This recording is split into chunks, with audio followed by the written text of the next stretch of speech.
Hello, everyone. Welcome back. I am one of your co-hosts, Rico, I am your other co-host, Tony Borrego. and this is the podcast known as Relatively Sound, a podcast where we give you our musical opinions from coast to coast.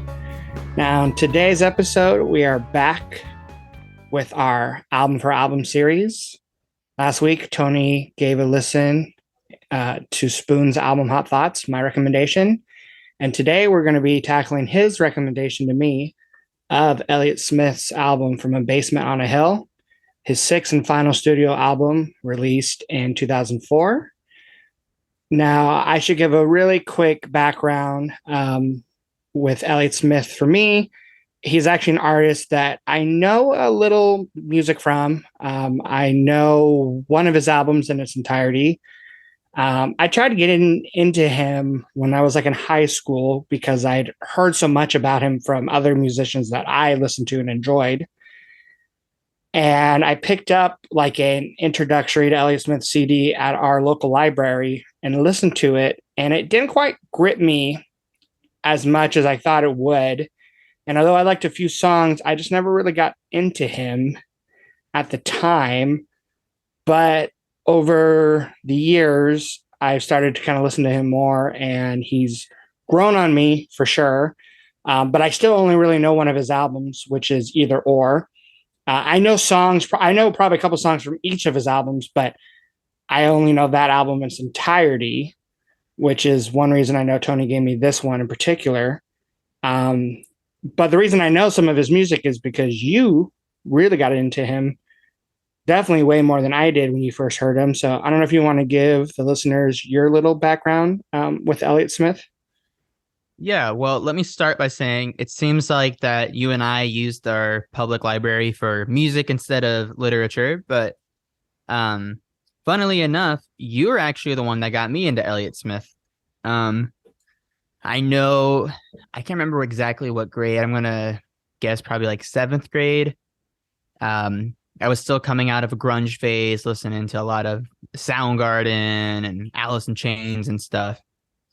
And then, so I believe at that point and stuff, you're like suggested Elliot Smith, like, oh, you might like it. It's kind of darker stuff and whatnot. And then I remember listening to the self-titled record of his, and I don't know why, but I know we had like relatives over. So I remember like staying up in a bedroom, just kind of listening to it a lot and just really actually like really being drawn to it. Maybe like emotionally and, you know, with the sort of intimacy those early records of his has. And, you know, now that I'm older and stuff, I've listened to pretty much all his music, you know, learned how to play so many of his songs. And, you know, I just feel really well grounded with all his material and big influence for me for sure. He's probably like in your top three songwriters of all time. Yes, he's right next to Brian Wilson. Nice. And then why exactly this album? Because like I said, I know Either Or, and like I said, I know other various songs, but why this album in particular? Well, I understand that a lot of people, their favorite Elliot album is Either Or. And I do think that it's a really great album. I love it. And I see why it's like a good introduction to Elliot. But the thing for me is that some people have kind of the feeling that maybe he should have stayed more acoustic, like, you know, his most popular work, instead of going more like electric and stuff. But I actually really enjoyed when he went electric and was adding instruments and noise to the songs. And the interesting thing about From a Basement is that I was reading some interviews and stuff about some like band members he was with, and one of them, I can't remember which one though, it might have been Tony Lash. He actually was saying that come, you know, From a Basement on a Hill, that's when he started, you know, recycling, or not recycling, but going back to older songs that he had written and not released, and then like revised them. That's from like a, you know, darker period in his life. And so kind of, you know, what he was aiming at was that it's more of an emotional album with authenticity to it. But the main reason why I want you to listen to this one is because I want you to see him, experimenting with, production, with kind of like noise rock elements. And I don't know. I just think it's a really cool album. I haven't heard another album like it. And I'm just excited to hear your thoughts. What's your first impression? Well, I am. I do want to give a quick disclaimer. I should have done this at the very start of the episode, but we are going to be talking about drug use, and there might be a little small conversations about suicide. So if that's something that you're, as a listener, not comfortable with, I would maybe suggest probably just skipping this episode because there are topics we're going to be addressing. But another disclaimer is this might not be the most exciting episode in the sense that because I actually know a good bit of his music, unlike Tom Waits, our previous episode, or unlike Incubus, where I almost knew only one or two songs from each of those bands. I wasn't shocked by how much I liked this because over the years he has really grown on me as a songwriter, as a singer, as a musician, and I think this was probably a good time to give me another one of his albums because I feel like I'm ready to be able to digest it with more of an open mind. And it was kind of an album where like the songs I really liked, I liked right away. And the few songs that didn't quite grab me kind of ended up staying that way after multiple listens. Cause I probably did give this like probably close to 10 listens by the time of the recording of this episode. And there was a couple that I think grew on me more. But yeah, I mean, like I kind of like after the first couple listens, I was pretty like solid on my liking of the album, which is a fair bit. I did really enjoy this album. There wasn't really any songs that like I didn't like to at least a little degree. Like none of the songs had anything that like made me really dislike it. And So what was the first song on the record that you heard that you really loved it? When you hear a song and you like it makes you love the whole record instantly. I don't know if there was any moments like that on the album for you. Yeah, well, actually, it was the second track. Oh, really? Yeah, when I first heard Let's Get Lost. Yeah, when I first heard Let's Get Lost, I was just like, oh, wow, I really like this, plucked out guitar melody. It definitely is a more kind of, because I will say this album, one thing about it that maybe it's going to be an album I have to kind of be in the mood for me to really enjoy it because I mean, I'm assuming like most of his other albums, and like I said, me only knowing either or, yeah, it's definitely a lot like, darker in the sense of lyrics, even in the instrumentation. There's not like a lot of upbeatness, melodies or lyrics that, they're all pretty, they're about his drug addiction and, his depression.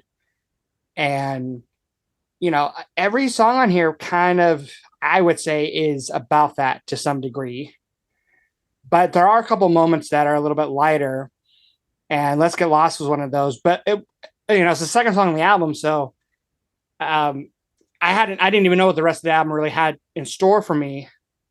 But just on that second song, Let's Get Lost, I was just like, oh wow, this is really nice. Like it's I do tend to like his songs that are a little bit more, I guess, optimistic, even though lyrically I wouldn't say it's optimistic, but musically I just really love the melody.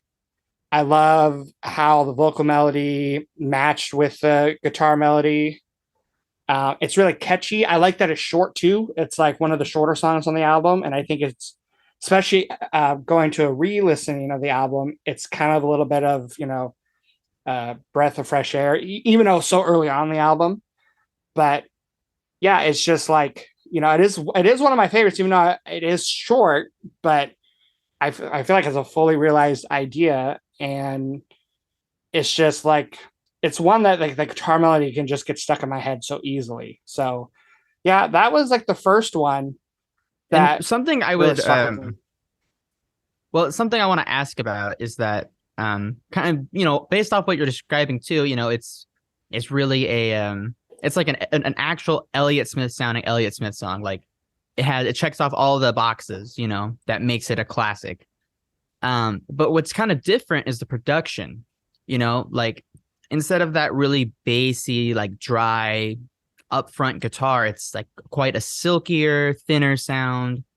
Um, and I don't know, if you thought that the more details in the production, it was something that you really liked, or if you didn't think it had much of an effect on the song for you. Well, I don't think it had a much of an effect, but now that you bring it up, I would agree with you. Like, yeah, compared to even some of his other acoustic songs that I'm aware of, yeah, it is a little bit more lush in its sound, and I think I do really like that quality about it. With a lot of the songs, I mean, like another good example is the song right after it, "Pretty," "Ugly" before. I knew that song.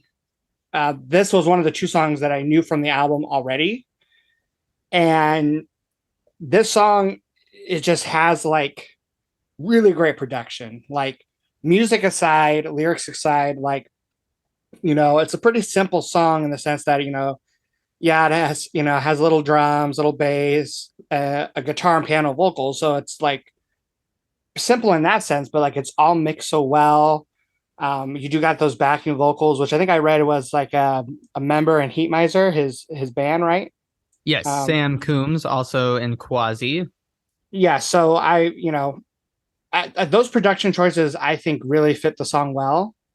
And that's another one of my favorites too, because again, like lyrically, it is, you know, pretty dark. I mean, in the sense that, um, you know, it's you like when you, and I feel like with a lot of these songs, you can read the lyrics one way, and like he might be saying something that does seem a little uplifting, but I feel like you can also read it in a different context, and it's actually something that's kind of more sad. It's Is there a particular line in this song that that illustrates that?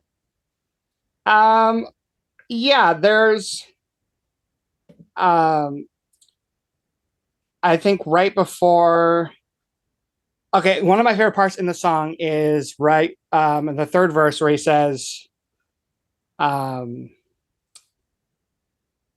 is it destruction that you require to feel like somebody wants you, someone that's more for real? And I love that part in particular because I love the chord progression that happens right after that. And by now in the song, there's already the drums and the instruments really like, fleshed out. And because like you read the lyrics and like even just the title, like, he's like admitting that he feels pretty, but he felt ugly before. But then like I think as you're reading the lyrics more, you're like, oh, like maybe he feels this way because he's on drugs, and which everyone who does drugs think they feel better when they're on drugs, right? But he was well. That's the thing about his lyrics though too, is that even if I can't relate to him on a personal level, like I feel like his self-awareness really brings out the rawness of the situation he was in. And I think he does have a couple little motifs that um kind of, I mean, the album, you could make a argument that it's kind of a concept record in the sense that I feel like, again, almost every song is kind of about his addiction and his depression. And there's a couple little moments that I think vary from that, but one little motif that I noticed is I counted one, two, three, four, five, six different songs where he specifically mentioned sunshine. Wow. So, and the first song on the album that he does this is on Pretty. Literally, the first lyric is Sunshine, been keeping me up for days, which I read online could be like, you know, kind of a metaphor for drugs, how they can make you feel like positive and stuff, but also because when you're on drugs, they can keep you awake for days, right? Um, then later on the song Don't Go Down, there's a lyric where he says, with a message from the sun. On King's Crossing, there's a lyric that says, falling down like an omen, a setting sun. Twilight, there's a lyric, go off to sleep in the sunshine. And, Twilight, the whole song, you can argue is kind of like a sunlight metaphor. On Little One, he says, all things have a place under the moon as well as the sun. And then on the last track, Distorted, he sings, sun's rising on a chopping glare. Wow, that's a very good observation. I mean, when you said that, I was like, I could see that, but I didn't realize how, spread across that was. Well, yeah, because when I listened to the album the first couple of times, I didn't have the lyrics in front of me. And I mean, you can hear like pretty much every word he's singing. Like, it's not that I can't understand it, but like I do like to really dive into lyrics, especially like I feel like with someone like him, where half of his creativity and his drive is from the lyrics.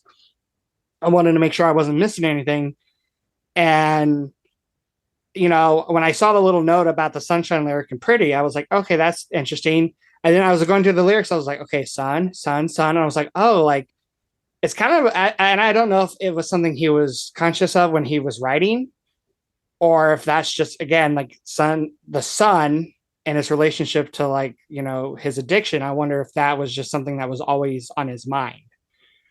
So again, that was something that I enjoyed. Now, one thing I wanted to kind of ask you, or I guess talk to you about, was you did kind of hint when you gave me this album weeks ago. You said one of the reasons why you kind of wanted to give it to me is because it was a little bit of a departure from his typical sound. And even online, when I did research, people agreed with you in the sense that he was expanding his sound. There was more instrumental passages and was a little heavier with the guitars. And that's very apparent on some songs, like Coast to Coast. It starts with the album pretty rock. And I've heard a couple of his, songs off his other albums that are rock, but this one did feel like heavier, a little grungier. And Don't Go Down has, pretty rock chorus. Shooting Star begins with some really heavy guitars. But overall, I didn't find it to be like super either experimental or that much out of the realm. Maybe that's just because I don't know his other albums at all, besides like the songs. But just, I don't know, like, and it did not make me enjoy the album any less because I like the sound the album goes with. But I do feel like it had his handful of heavier sound, songs with like heavier guitars and drums. But I still feel like a majority of the album was more acoustic based. So it's just kind of how I picture his music whenever I think of him. Well, and that's a good point. Now it's pretty apparent, that especially when you learn his songs, that most of the songs, whether it's electric or not, starts off with, acoustic guitar chords. It starts off, whether he wrote it on a piano or, on a guitar, there's always that foundation.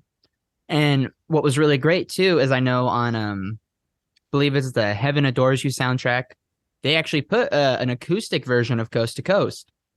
And what I think is really neat about his songs is that I think because of how they were written, they really hold up within whether you expand it or whether it's a live performance of just him and the guitar. And what I really like about this album is I think he did a lot of new ideas and tried a lot of stuff.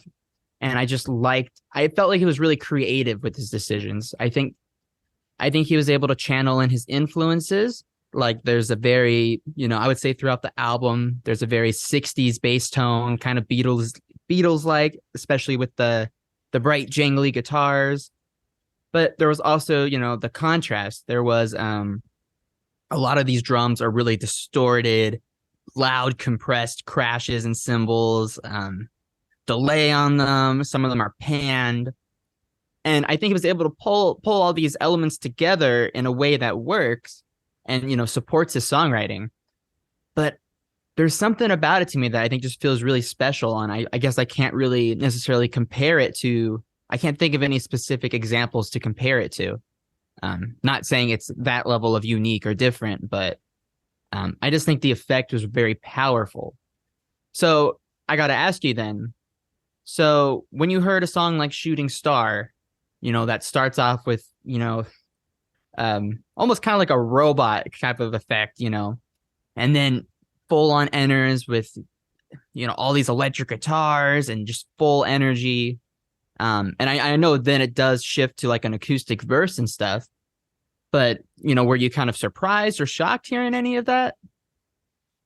I wouldn't say I was super shocked, only because some of the songs like Coast to Coast kind of set me up for that sound. Like, I will say, for example, Coast to Coast begins with a kind of a little bit of a long kind of big intro where it's just sounds, and like you don't really know what's going on. And then once the guitar hits, you're like, okay, like here's the riff, drums. It's like a full on sound. And that song I really liked. And I do really want to hear the acoustic version that you mentioned, because I can't see the song being really an acoustic. I mean, I'm sure that's how he wrote it, but like this is one of the songs where I'm like, the electric guitars, I think, add to the song, and I really feel like makes the song for me. I really like the riff. I really like the vocal melodies, especially on the line "Until I Drag Us Both Down," which I think is a great line. But you know, I like the drums, the way the drums sound, and I know I did read the drummer for the Flaming Lips did a little drum work on this song in particular.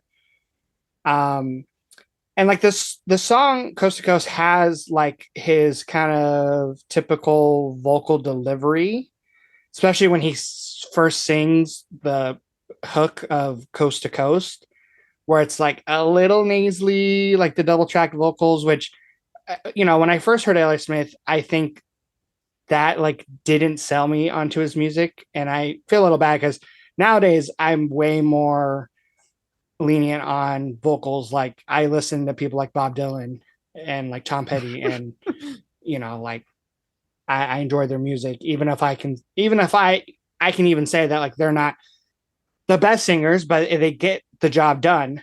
But yeah, like Coast to Coast, I really like. Shooting Star, because I feel like they're both kind of like heavier songs with heavier guitar riffs. They're like the two extremes on the album. Yeah, and Shooting Star was not quite a winner for me. It did grow on me, but I will say that beginning with the guitars, like they're really drony, and like they were just a little much for me. Maybe if they were mixed a little quieter or whatever. And I once like the little guitar riff kind of comes in after just the really like da na na, I kind of like understood where he was going with it. But like even now when that song comes on, I'm happy just to get past that part and get into like the bulk of the song where it's just like the verse and the chorus, because I do like the lyrics a lot in that one. I like kind of the play on like the lyrics of like a shooting star is something like you see, and it's kind of like, oh, really cool, and like let's make a wish on it. But then like lyrically he's like describing someone as a shooting star, but like he's talking about like, you're gonna make him sad, shooting star, so bad so far, you made me sad. Like it's like kind of the opposite of what you think a shooting star would be. So that element I really liked of it. And then again, too, even like his vocals on that song, on the line where he sings, "You don't feel bad when you lie." Like the word lie, he does that really Elliot Smith thing that, if the listeners know his vocal style, like it's just the way he sings that one word lie is very, typical of him. And I can take or leave it sometimes. Sometimes I think it fits the song, and then sometimes I'm like, it's almost too much. It takes away from the song a little bit for me. So like, yeah, Shooting Star was like definitely, when I first heard it, I was like right away, I'm like, this is my least favorite. Besides the really short interlude of Ostrich and Chirping, which I literally do not understand why it's on this album for a couple of reasons. Because when I first heard it, the instrumental song, it's like 33 seconds. I was like, okay, I kind of get it, because at the end of Twilight, there's like a little chirping, like almost like, background noise. But then when I like looked it up online, he didn't even have anything to do with that little instrumental thing. It was the producer. And he was like, "Oh yeah, I just found it like on my recordings, and I just threw it on there." And that's the one thing I am going to ask you kind of later on more about is this album was released like a year almost after his death, and I'm and a lot of people I think are kind of curious on how this album would have turned out if he would had to released it and finished it when he was still alive. And that little instrumental thing, I think, I don't know if he would have done. I mean, what do you think? Is that something you think he would have done? Because I'm like, what is this? Well, I know, for example, on the preceding album, Figure Eight, at the end of one of my favorites on there, Happiness, there is a slight tag that is called the Gondola Man, and it's just like a melody, kind of with a cool effect, and it's all right. But for that song, I actually prefer like the single version without it. Um, and so when you compare it to that, it's not that I think that he may have put something like that on. I kind of a part of me really wishes that he wouldn't, especially because of how random this one feels. And I don't think that there's a lot of substance to ostrich and chirpings or whatever it is. Um, but I will say something, maybe wondering about the placement of it. So this follows King's Crossing, which arguably is the saddest and emotionally heaviest song on the album. And I know it's a fan favorite. Um, and something too, kind of you were mentioning, this was released after his death. This was a song where there was earlier live recordings or live performances where he's playing it acoustically, but with completely different lyrics. And it just kind of shows how much he revises his songs, and puts the thought in them. And who knows, like maybe on a grand scale, maybe this album could have maybe lost direction if they didn't just took what he had and put it together. But I kind of wonder though, in this case, maybe, the producer was like, oh, we have to put King's Crossing on. It's great, but we kind of need to break up. It's so heavy. Then let's just throw something silly right after it. But then that doesn't really make sense because then they follow it with Twilight, which I would also say is one of the more heartbreaking songs on the record. But how do you feel about King's Crossing? It's one of my favorite moments on the album. And yeah, definitely a deep song. It's one that grew on me more. It is one of the few that like actually grew on me. Or like Shooting Star did, kind of finishing my thoughts on that song. Like that one did grow on me more than I first initial listen. But is it like in the bottom half of the songs on here? Like, yeah, like it's one that I like the concept of, but I don't really necessarily love the execution of. And King's Crossing, I thought was going to be the same way for me because on first listen, again, musically, I didn't love it, but like lyrically, I did. And I would still say that's kind of the case. Um, I I could probably see why it's a fan favorite, and it does have some really like dark lines, like the whole, it's Christmas time, needles on a tree, which I love the idea of that line because obviously like needles on the tree, needles represent, needles, pine needles on a tree, but then he's obviously singing about drugs. And he's Um, kind of painting Santa Claus as, to be his dealer. Like that's kind of his position in life. yeah, and I like that concept of it. Even though it's super super dark, like I think lyrically it's really interesting. And I do think this song has some of the also the most interesting lyrics that aren't like, yeah, there's he's specifically talking about drugs on the song, but then there's also like I think this song in particular has some of the most sarcastic lyrics on the album. Like I also feel like he's singing about the music industry. Like there's definitely some commentary about how like he feels like people are kind of profiting off of his sadness in a sense, which I definitely like that commentary. Um, but and there's some funny also some funny lines. Like there's the line where he's like, "I'm going on a date with a rich white lady, and ain't life great?" Which again is like the way he sings it is very like sarcastic. Right. And I Um, mean, and he's Do you think he's probably just referring to drugs, you know?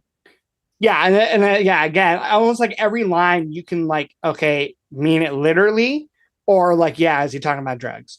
There Which is a again, song on his self-titled record called "The White Lady Loves You More," so it's kind of a throwback to that. yeah, and I swear I read somewhere that this song was like an older song. Well, I know you just mentioned that it was he had a different version when he played it live, but I feel like I read somewhere that this song he had hanging around for a while too. Um, but yeah, musically, I don't know. Like it does begin with that like intro where it sounds like people are having a conversation. And I know like King's Crossing was like a real like street like place where like a lot of drug deals had happened.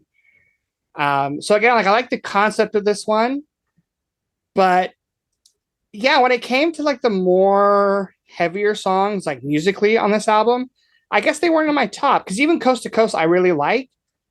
Um, but there's other songs I like more than it because again, like I like the music of Coast to Coast a lot, but I don't like it better than some of the more acoustic songs on this album. Like Coast to Coast, the thing I like about it most is like the lyric play on that song because on Coast to Coast, like the idea of the song kind of I feel like comes from one line where he sings about a circuit rider, which I did my research on that. And a circuit rider was like a preacher who went, you know, town to town, literally coast to coast, like preaching.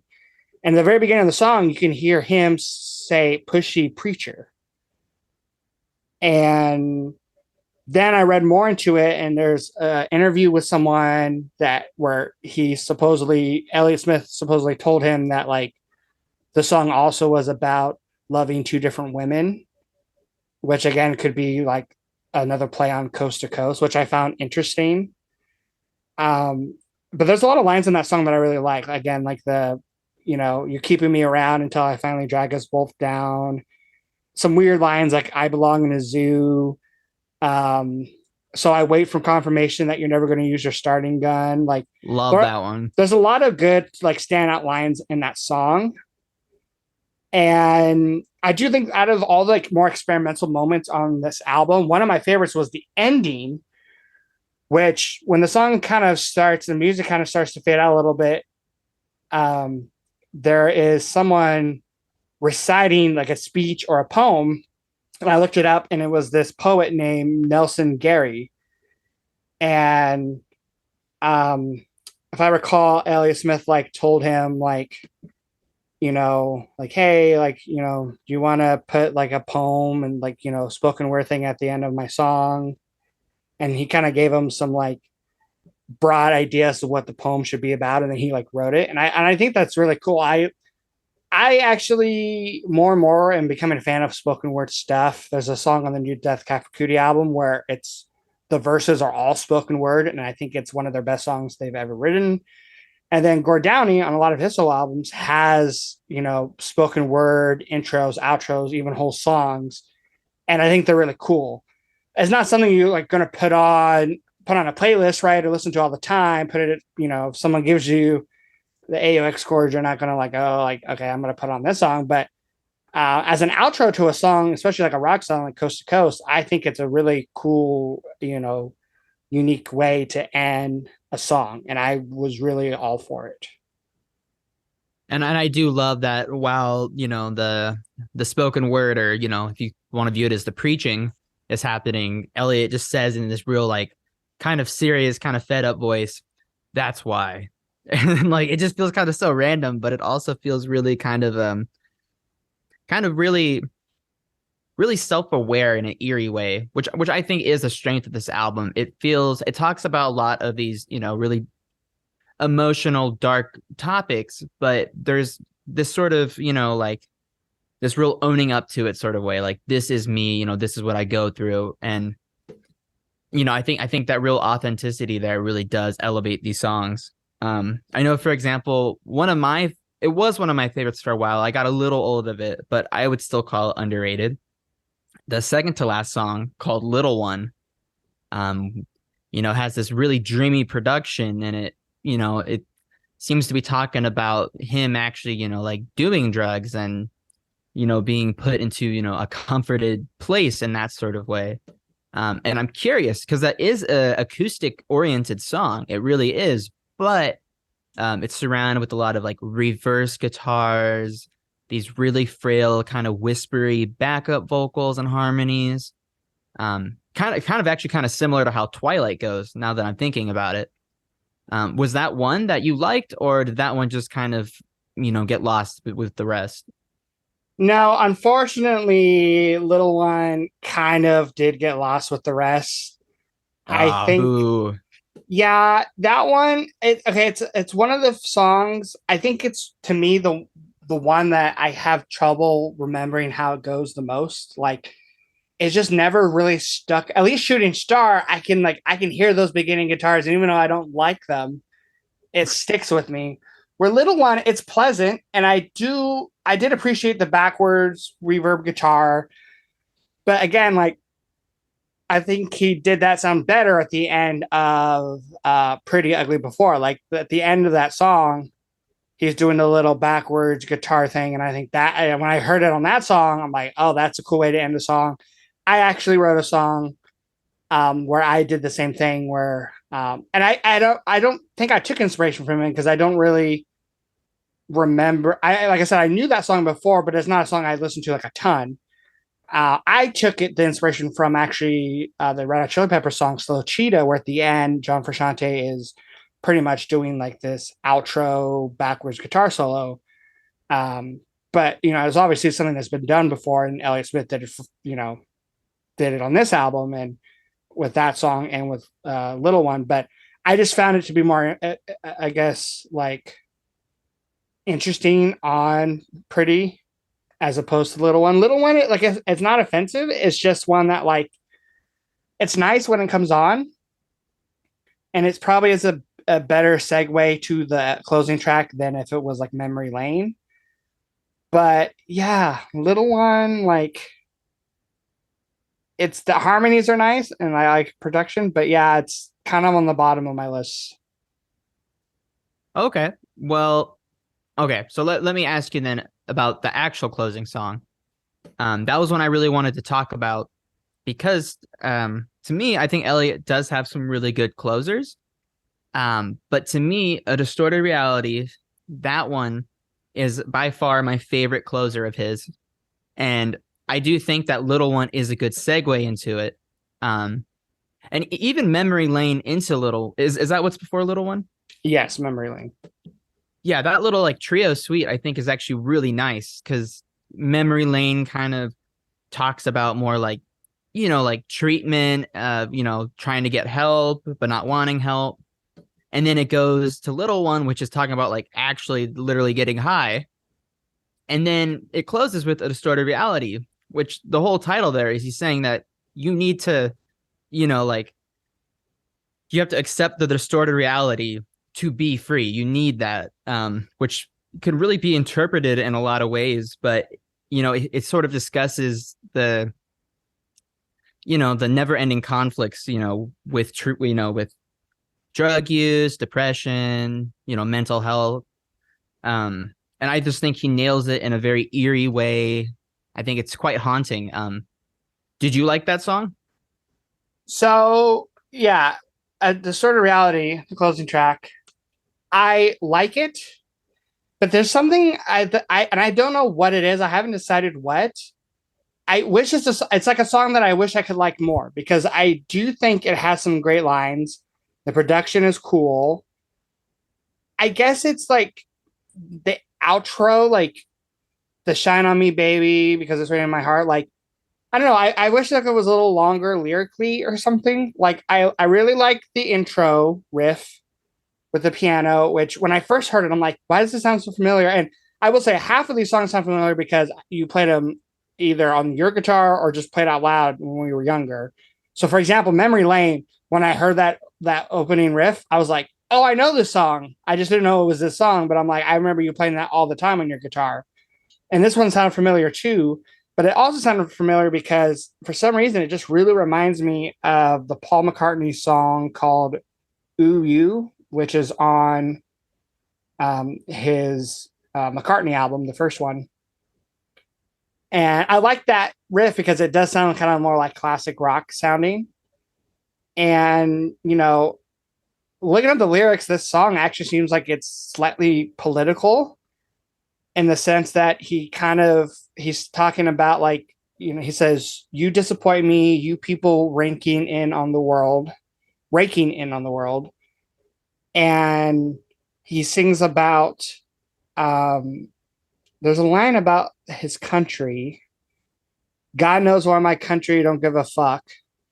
And I think I did some research and it seems like maybe he's talking about, how, this country like doesn't, really care about people in his situation, people that are like trying to get clean, and maybe even people that have, not really caring as much about mental health and stuff. And this being released in 2004 is definitely, I think nowadays mental health is something that people really try to make important, but maybe back in 2004 not so much.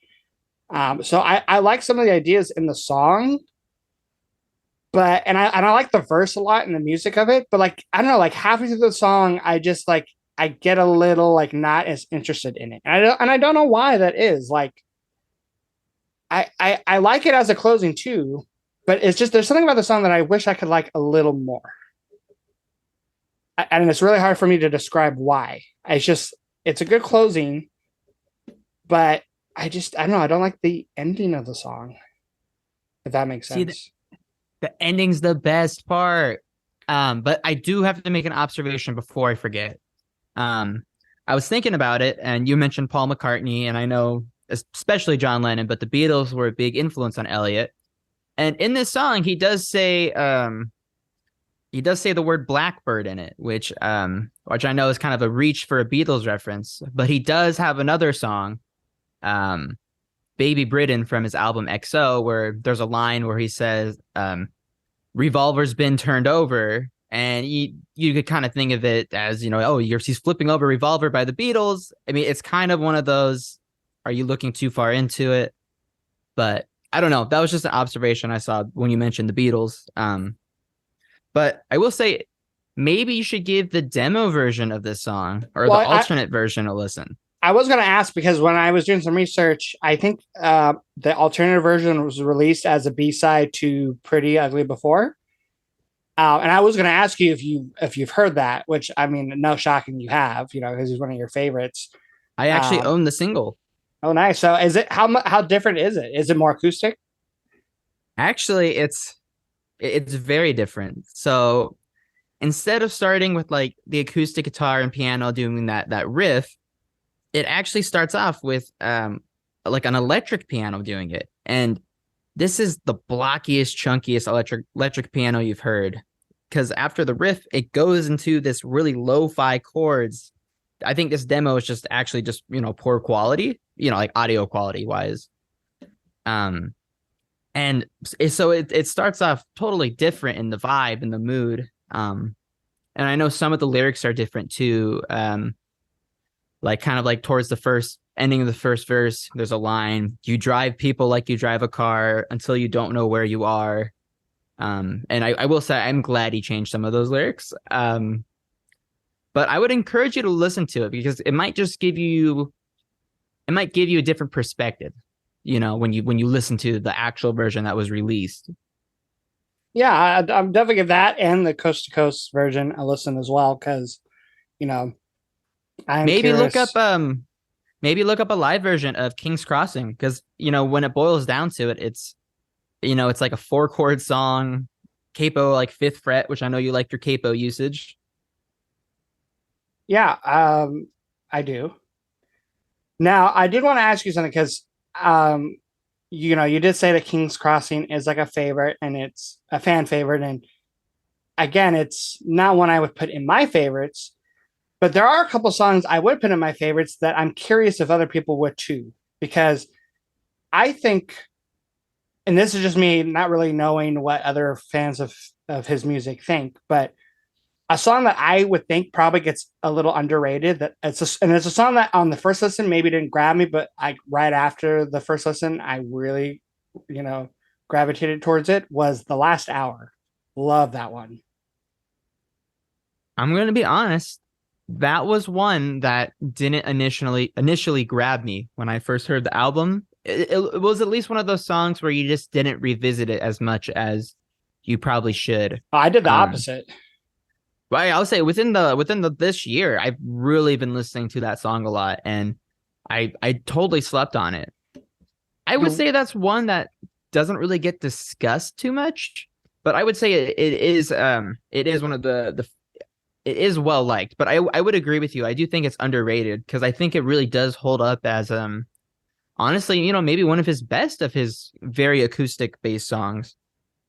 Well, that was one reason I really liked it, was because it was just pretty much him and acoustic guitar.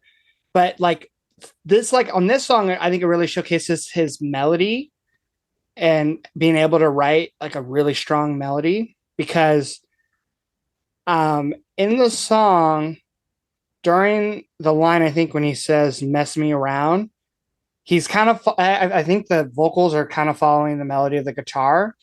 And I don't know if it's like a bend, but there's like this one couple of notes that he sings where he does the "mess me around." And when I first heard it, for some reason, and you don't think I'm crazy for thinking this, but like it gave me like Chris Cornell vibes. Like the melody itself sounded like something that Chris Cornell would sing, but in a more loud, powerful way that Chris Cornell sings. Obviously, Elliot Smith, kind of the opposite singer of Chris Cornell, where he's more vulnerable, softer, right? But that melody in that song, "The Last Hour," really reminded me of Chris Cornell for some reason. That's absolutely hilarious. I do see what you kind of mean about that particular vocal line, because it is sort of that sliding into the same note, which a lot of singers do, and Chris Cornell being a very, very talented one and strong singer. I could definitely see him doing a move like that, particularly maybe like Audio Slave era or like kind of early solo records. Well, yeah, because he did do a lot of solo, acoustic type music. Chris Cornell did. Right. And also, if you also visit the Heaven Adores You soundtrack, I know the Coast to Coast acoustic version there. There is an early version of The Last Hour there as well. And to me, I like the Coast to Coast alternate version more just because it's a way different experience, where, at least as far as I remember, the alternate version of The Last Hour is just kind of a lesser version of it. But I think, even just listening to that version, it really does also show that melody is so strong. The acoustic, finger picking, it feels, it definitely is unique from the other acoustic songs he has.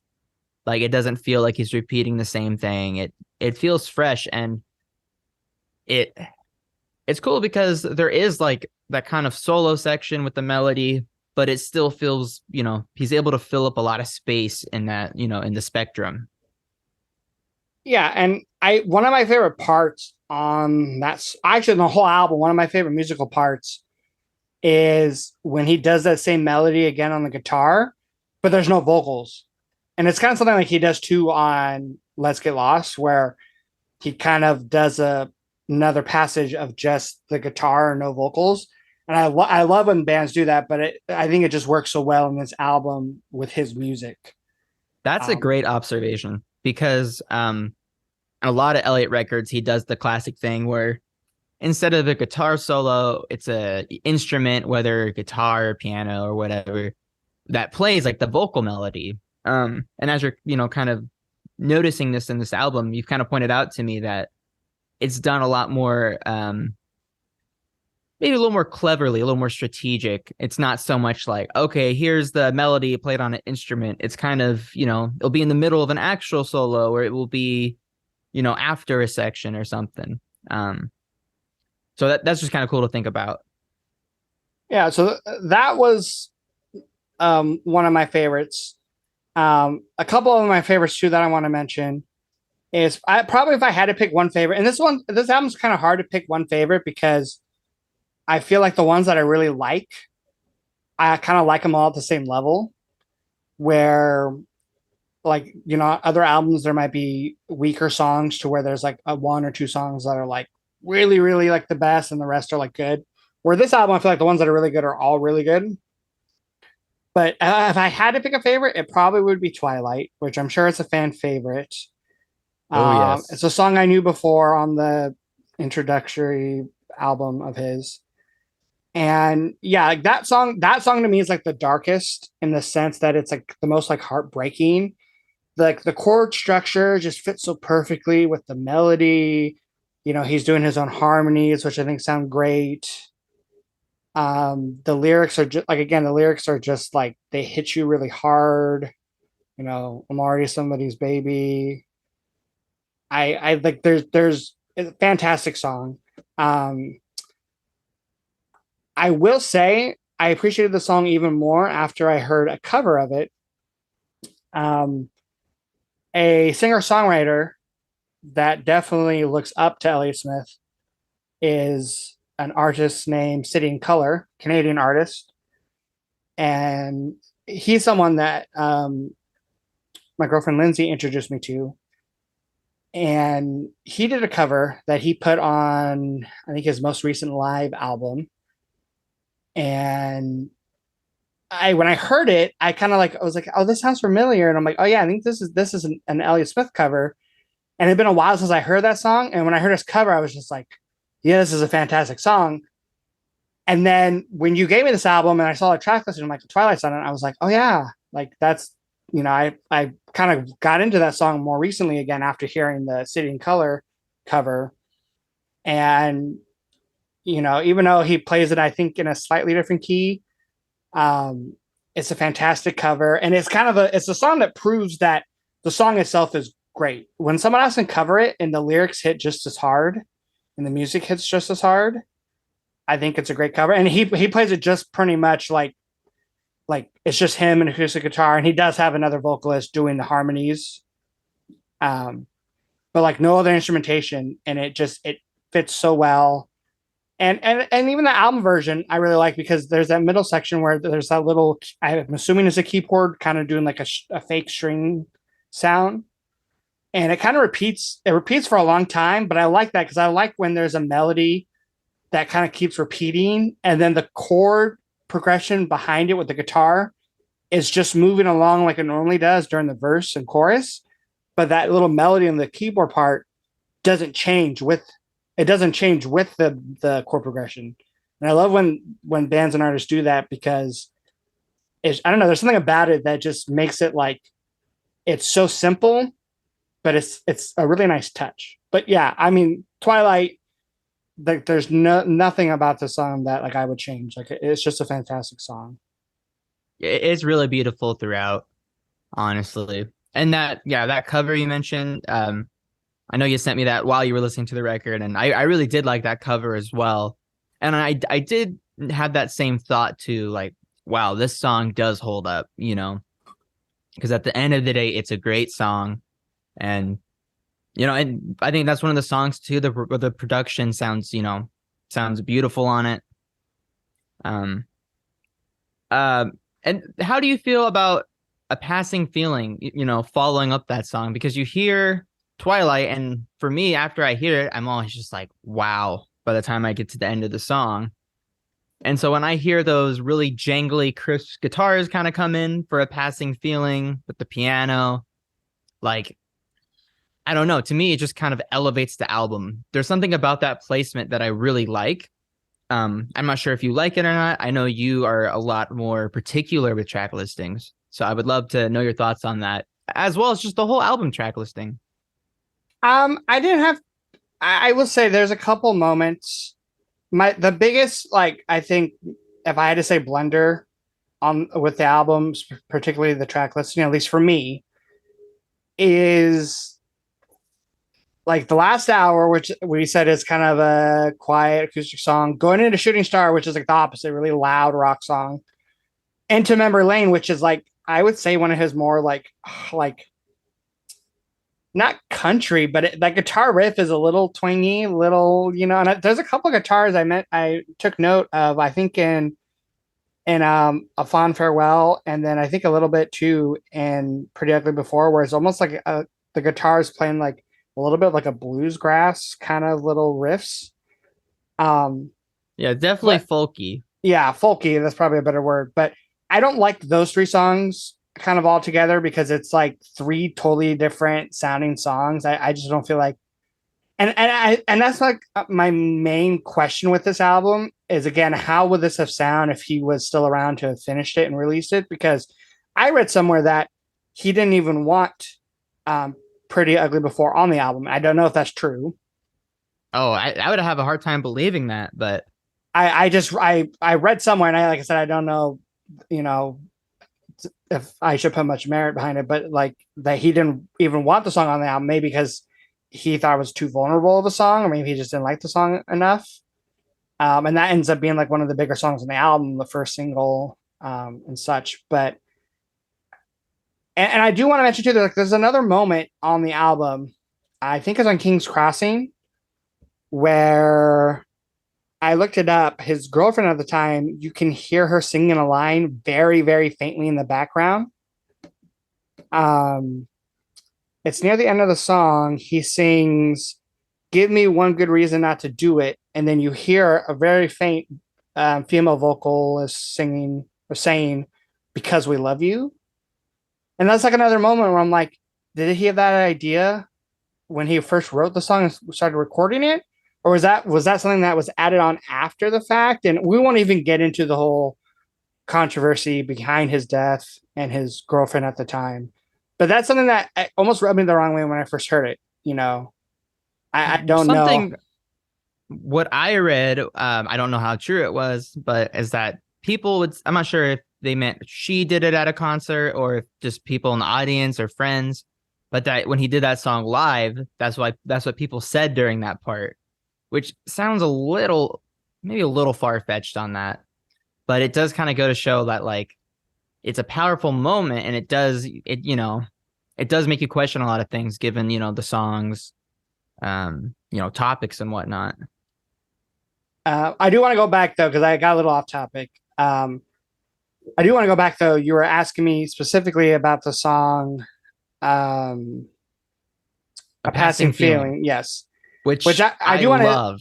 I do want to say I did take notice. There's a lyric in I think "Pretty Ugly" before where he says "a passing A moment passing phase. phase," and I kind of like was like, okay, those are very two similar phrases, words, but I gotta be honest, it was not a favorite of mine. "A Passing Feeling." Again, like I said, there's really no song I dislike on this album besides the little interlude, "Nothing" song. But even like I would probably say my least favorite musically is probably "Shooting Star" because like at least with "Little One," it's a nice little song. It's just to me forgettable. But Which with is fair. "A Passing Feeling," I don't know. There's not a lot that really grabs me. I think the music's actually a little drab, which I know you were talking about like bright, jangly guitars, but I just didn't get that feeling when I heard it. And maybe that's because it's coming after my favorite song on the album, "Twilight." But like the drums, usually on his songs, I like when the drums come in. The drums didn't do a whole lot for me. And the outro guitar part, I think, is really nice. I do like the way it was recorded. The riff is cool, like kind of the reverbiness of it is cool. But I'm surprised you like it so much because it kind of like takes up a lot of the song. Like the whole outro is just that little guitar riff, and I feel like that's something that you wouldn't normally like. Well, I think the thing with this song is that it was pieced together really nice. So I know that it starts off just, pretty bare, no drums. And then halfway through the first verse, then it gets real loud. But then the chorus comes and it kind of, backs off again, it does that thing where it repeats a melody, but the chords around it moves. And there's a really nice kind of tinkly sounding piano that follows that melody. And I like in the outro, that lead guitar comes in, the band's full force, the cymbals are loud, but then the piano comes in, that same kind of tinkly, maybe like honky tonk piano, and it comes in kind of with I guess you would call it like a solo. And I don't know, I think part of it too might be maybe kind of the lyrics. I know with Pretty Ugly Before, you were talking about it, maybe, oh, this sunshine, you get a high, in it, but eventually it's just a passing phase. It goes away. And in this song, the first verse, he says, everything's gone but the echo of a burst of a shell. Um, Almost kind of like, oh, like someone got shot and they're stuck here waiting for a passing feeling. Like, are they waiting, like maybe they have shot themselves and are passing away. And then, in the chorus, um, says, still I send all the time my request for relief down the dead power lines. And, I'm not sure if that's a reference to, him like shooting up or something. But he's talking about, it's a passing feeling. And so come to the end of the song, it's this long section that, which you could kind of say is maybe the passing feeling. And which I guess that might be a bit of a reach saying that out loud, but I don't know. It's one of those outros, kind of like a distorted reality, where I think the mood is set so well and the lyrics kind of set you up with, with some certain thoughts and whatnot, that it really lets you just kind of ponder while the music kind of drifts off. I'm not sure if you see it differently or not, but that's just kind of my own experience with those songs. Well, I like the take of that song, and I think maybe that take will make me appreciate it more. Just every time I heard it, I just thought it was a little too on the nose. Like I think I took the song more literally, with like a passing feeling of like maybe wanting to get high. And yeah, so like lyrically, this one just didn't. There wasn't, even though I do like your interpretation of it. I just feel like when I heard it, there wasn't as much for me to interpret. And so that, to me, if it's a song where the lyrics aren't as interesting to me, the music has to be. And the music to me only gets interesting during that last outro. And it's kind of the same thing. I kind of grouped this song together with Strung Out Again. It's Strung Out Again. Say. Yeah, Strung Out Again to me is like another song where it's a little too on the nose. The chorus I found to have interesting guitar part. And, the vocal melody that does that little the kind of the sliding into it with the guitar and the vocals. I liked it the more I heard it, but I just was like, how much do I really like this? Like, it goes on a little too long. Like, and I don't know, something about Strung Out Again. I just feel like lyrically, it's just more like, okay, here's another, song about addiction and stuff. And like I said, that can get a little tiring after a while, but like there's other songs that I think do it better. So for example, like Strung Out Again and A Passing Feeling, I feel like kind of are done better and Don't Go Down, a song that I do really like. It is one of my favorites on the album. That song has really interesting, like not interesting, but like really stand out lines. Like the very first line, I met a girl, snowball in hell. That's a great line. She was cracked. She was hard and as cracked as a Liberty Bell. Fantastic line. Later on, he's talking about, her mama called me a thief. Her dad called himself Commander in Chief. Great. Very vivid lines, like very like, I don't know, like vivid lines, especially the line where she woke up in a dream, woke up in shock. She could see her own body outlined in chalk. Like, again, very vivid, like very powerful. Yeah, mental pictures that I have in my head. And even though the verses musically, I wasn't sure because musically they were it was very like dark sounding. It had more of that coast to coast sound and shooting star sound that kind of are, 50-50 for me. But on this song, when it gets to the hook, the chorus of the Don't Go Down part, that part I really liked. I really liked the melody. I really like the chord progression. When he does the Stay With Me, Baby Stay, the music kind of does this cool little rhythmic thing that I liked. And like this song was like, there's so much more going on lyrically and musically that I enjoyed, where I feel like with A Passing Feeling and with Strung Out Again, they're just like weaker versions of that song. I will say real quick, I do understand what you're saying. And I feel like you and I like Strung Out Again and A Passing Feeling more than Don't Go Down. But I do love all the songs. And I think you really did point out some of the best moments of Don't Go Down.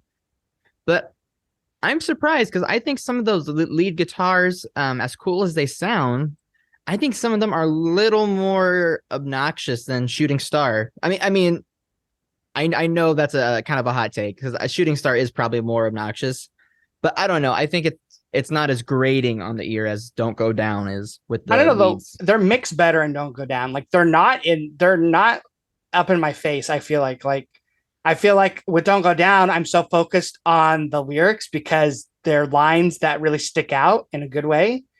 I understand. I think I know the guitar parts you're talking about, but like I don't know, they fit the song. They're not with like Shooting Star. They're just so like okay, here's how the song begins. Down, I don't know. And again, I see what he was doing with it, and I'm sure you can see what he was like where he was going with it on Don't Go Down. But I just musically I prefer it on Don't Go Down. Do But you like the outro of Don't Go Down where it kind of goes into kind of a I don't know what you call it, but it's kind of old timey sounding. It kind of like goes into a jam like that. Do you yeah, know what I'm talking about? yeah, I like that part. Yeah, I liked everything on Don't Go Down. Um, I do want to really quick. I did think that guitar outro was really cool. I do have that in my notes. I also have in my notes because I found it online. There's a lyric about a parliament of owls, maybe being a reference to, I guess, an old band of his called A Murder of Crows. Oh, okay. But I don't. I mean, it could be coincidence. Um, Yeah, I don't really know because I know he had like I'm not sure if that was his teenage band like before Heat Miser of course, but because there's not really material that really surfaced from that stuff, so I'm not sure how you know they might big not have that band was recorded to him. anything, Right, right. just live shows probably. But Um, yeah, but that's a fair thought. I've never thought about that, made that connection. and then I do want to really give a quick shout out to two more songs I really enjoyed on the album. Well, and Um, actually, I want to guess what one of them is. okay. Um, Well, there's only two I haven't really talked oh, about. is there literally only two? Oh, Yeah. So I'm uh, sure one of the ones you're going to say is one of the ones I haven't talked about. well, I thought that one of your favorites would be A Fond Farewell. And the reason why is kind of the same reason why I thought you would really like. Well, when you listen to Light Grenades, you really liked Oil and Water. And to me, I Mhm. think this could be the Oil and Water on the record. Because it has kind of like a chord progression that I could see writing. Um, and I don't know, it just seems like something that you'd be drawn to and instantly really like. Yeah, no, this was one of my favorites. And this was one of those ones when I first heard it, kind of like Let's Get Lost. You're talking about a song that makes the album. This was one of those other songs. I think it's super catchy. Like, a great kind of, to me, it's like a driving chord progression, like that I love, where it's kind of like makes you bob your head. It's simple, but it's really catchy, but not like overly annoying. Has that cool kind of bluegrass folky electric guitar part that we kind of talked about earlier. I really like just the phrasing of the verses, the way he sings each line. It's kind of a little faster lyric delivery, which I like. Some really cool lyrics. I really like the light bright lyric in the beginning because I remember when I spent a couple weeks with our cousin Nicole when we were kids. She had a light bright, and that's the only time I've ever played with a light bright because we never had one growing up. So I thought that was a cool line. But yeah, I like also this, like the line "Good and evil matched perfect. It's a great romance." yeah, this song has a lot of great lines. And but I just like how like easygoing it is, even though it does have lyrics, dark lyrics. He specifically mentioned suicide on the song, but there's like just a lot of like great musical moments. Like it's a song that also gets stuck in my head a lot. And it did sound very familiar to me. So I think it's one of those songs you either played yourself covered or it's just one you played out loud because I remember this one a lot, like just the melody. But yeah, this one was just really one of my favorites. The melody is so great. And it's just like again, it's a serious song. Like it's definitely not like a happy song. It's not even a song like Happiness, what another one of his songs not on this album that I know. But it just has that more upbeat music, kind of like with Let's Get Lost and Memory Lane, which Memory Lane is also one of my favorites. And again, the second I heard that little guitar riff, I was like, oh yeah, I've heard Tony play this before. So like But then when I first heard the song on my first listen to the album, I actually thought it was kind of an upbeat song. I was like, oh, he's talking about memory lane, like he's talking about where he grew up, and I was so dense that I like thought that's what the song was about. And of course, he sings, from a basement on the hill. So when he sang that line, I was like, okay, roll credits. But like when I looked up the lyrics, I'm like, oh yeah, he's singing about like rehab, like being taken away against your will and stuff. And I'm like, oh yeah, so this song, just like the other songs on this album, is dark about addiction. But I like that he chose a different vehicle of music to get the lyrics across. He's choosing more of that folky, upbeat, picked out riff that I actually think really fits the song. So like both those songs, Fun Farewell and Memory Lane, I think are like really easygoing songs. They kind of lighten the mood, even though they're singing about darker subjects. And I do like where they're placed on the album, even though I don't like the Memory Lane's placed between like a softer song and then like a more rock song. I like that one's near the end and one's kind of in the beginning, middle of the album, because I think it balances the album out well. Because if I had like Don't Go Down, Strung Out Again, and A Passing Feeling, and Shooting Star like all in a row, I definitely would dislike those songs more. The fact, like I said, all those songs that I just mentioned that I don't like as much that you like more, I would like less because they're all together. But because they're spread out pretty nicely throughout the album, I can appreciate them for their moments. Again, I like the outro of A Passing Feeling. I like the kind of, weird guitar parts and Strung Out for the first couple times they happen. I just don't love the song all the way through enough to call it like a favorite. But like A Fond Farewell and Memory Lane are definitely up there with like Let's Get Lost and Twilight for my favorites, and The Last Hour.